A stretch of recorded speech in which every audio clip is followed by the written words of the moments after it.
Hey, I'm Chris from Kids Club, and this is my good friend Jason. He is a bird expert, right? No, not really a bird expert. All right, he is a bird watcher. He's a professional bird watcher. I'm a bird fan. Okay, Fan. he's a bird fan, and he's been so good to invite me along today to go look for some birds in the woods. Let's looking around, noticing, where birds are, what they're doing. So can you give us the bird sounds or the bird calls for some of those birds? So maybe a mourning dove, might see them, they sound kind of like,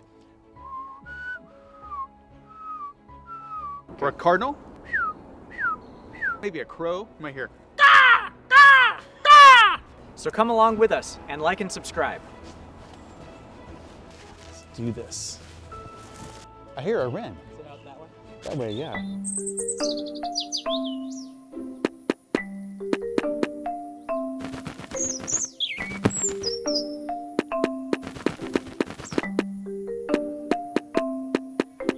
It's time for Real or Fake, the game where you figure out which is real and which is made up.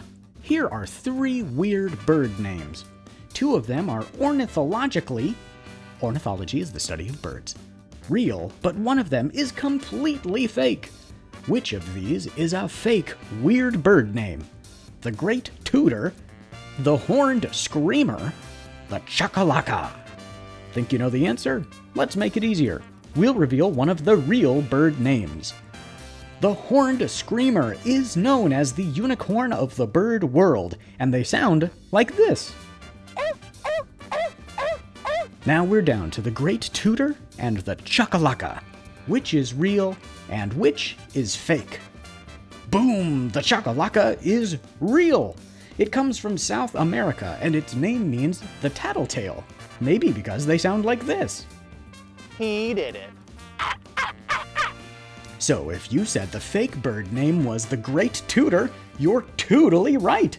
We just thought it sounded funny. Great Tooter. Think it sounds like this?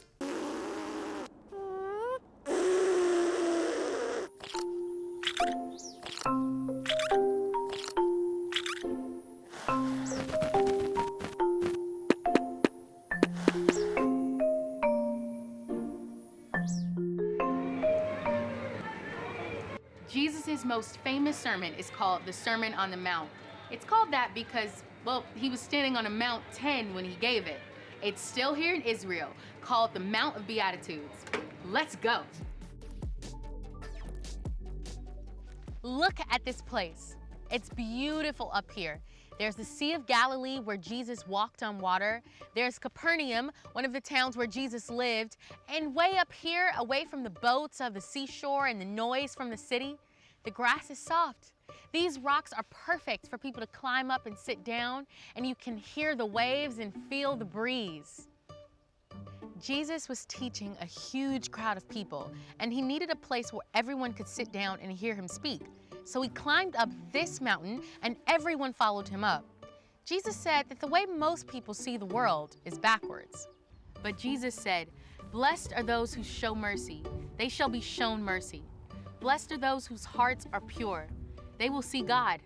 Blessed are those who make peace. They will be called children of God."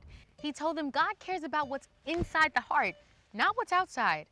He said we have to choose to trust God with everything, our relationships, our possessions, even the things that worry us. Jesus said, "I tell you, do not worry. Don't worry about your life and what you will eat or drink, and don't worry about your body and what you will wear.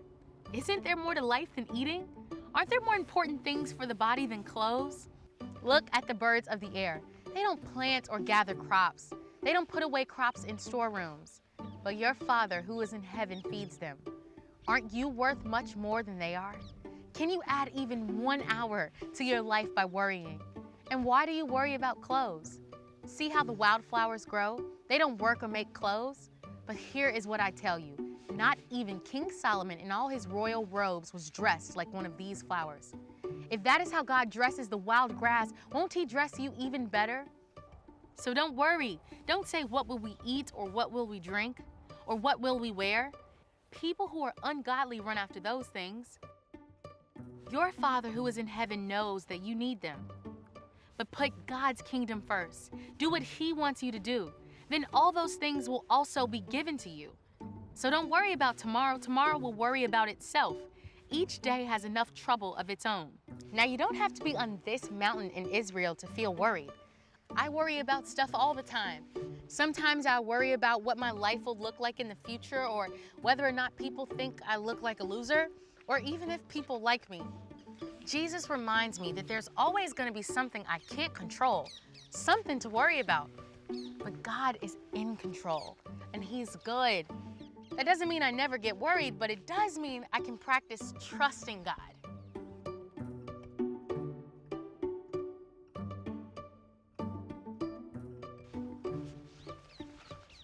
So what do you think?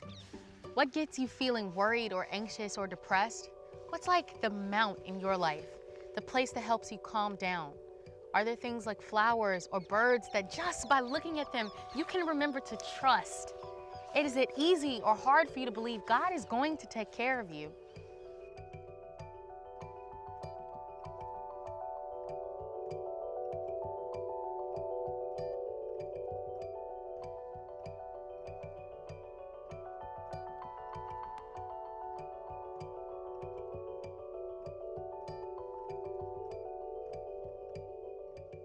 Whatever is going on, God knows what you need, and He wants to take care of you.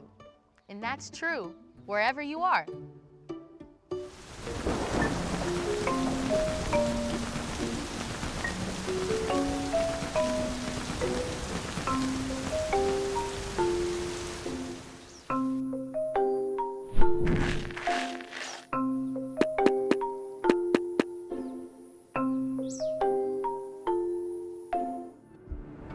It's normal to feel worried or anxious sometimes. School, homework, even friendships can make us feel all kinds of things. When we're anxious or worried, we can remember the Sermon on the Mount, how Jesus said the weak, the poor in spirit, would receive God's kingdom.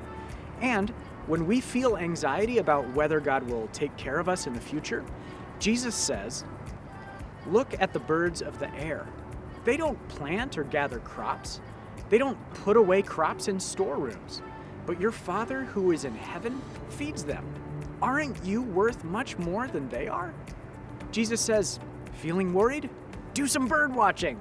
Bird watching is something we all probably can do, but maybe the point isn't really about the birds. Maybe it's about being outside, seeing God's creation in nature. If you're going to be observant enough to notice something as small as a bird, you're going to have to be still. You have to use your senses. You have to use your eyes and your ears. You have to look at the world beyond whatever thoughts are in your own head.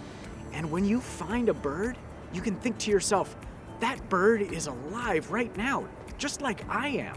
Because God knows about that bird, just like He knows about me. And just like God takes care of the birds, God can take care of me too. Birds are everywhere. Scientists estimate that there are 400 billion birds in the world right now. That's 50 times as many people. Wherever you are right now, I bet you could look out a window or go for a walk and find some birds. Some birds are fierce and they like to be alone, and some travel together in huge flocks, and they come in all different shapes, colors, and sizes. Now, speaking of different kinds of birds, let's get back to bird calling with Jason.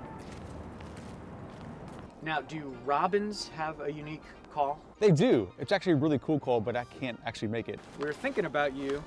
What could we do to thank Jason? If you are successfully able to get a bird to respond to you, you win this parrot hat. Would you like to wear it just to try it on? I would actually. Is it my color?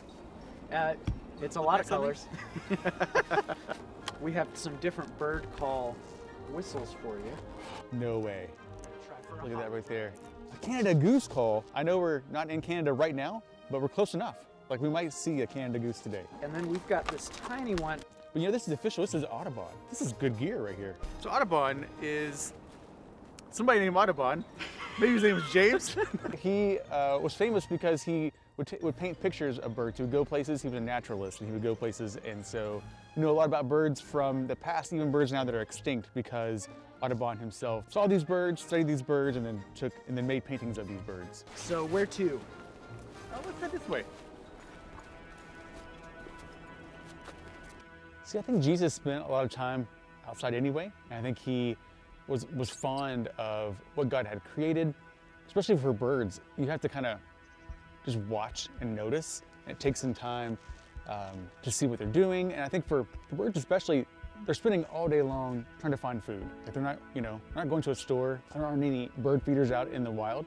They have to go and hunt, and they spend all their time looking for food, but yet God notices them. I think it's easy also to not notice birds. Like sometimes people, like they're all around you, but until you stop and if you're quiet for a bit, or you're taking the time to actually look and notice, I think you miss what's around you. I think Jesus pointed to them and said, God notices them too. He takes care of them. They can't store, most birds can't store food like some do, but most birds can't. And so he takes care of them day by day. And it was a reminder for him, I think, when he saw a bird, that God would take care of him, take care of us. I know for me as a boy, even now as a grown man, like that can be fascinating. And I think he probably saw those a lot and thought, God takes care of them too. And I know he takes care of me, and I think he used that as a reminder for people that God does care about you, and he will take care of you as well. It's one of the bird calls. Right now I can hear some blue jays calling. I hear a nuthatch, white-breasted nuthatch calling, and some chickadees. And then there are some woodpeckers. I actually can see one of them over here on this rotten tree. Is there a boom here? Let me borrow the boom. I think right up here is a woodpecker.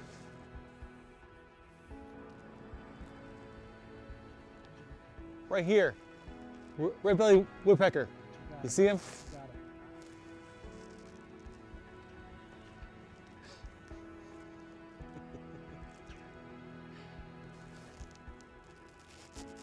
We got him.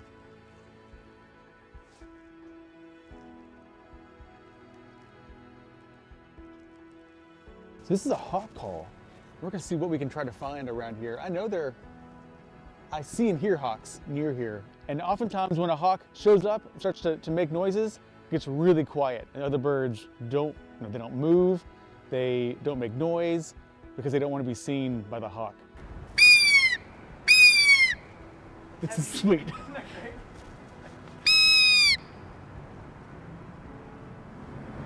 Is it?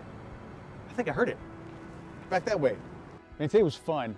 We actually didn't find a whole lot of birds. We did find a woodpecker, which is pretty sweet, and heard a lot of other birds. But sometimes that's how it is. Like sometimes you don't find very many at all. Other times you find a whole lot, or even maybe a brand new bird that you didn't know was around you. But for me, part of it is it's not so much finding the birds, it's the adventure of it. It's not knowing what you might see, might not see, and being outside is pretty sweet. And even being by yourself sometimes is nice, where it's quiet, where I can hear from God. So yeah, today was good. So, Jason, thanks for inviting me along today. Because we saw a woodpecker and you successfully got a hawk to call you back on behalf of bird lovers everywhere. Oh, I have to exchange my hats here. This is great. This right here, this is a good party hat.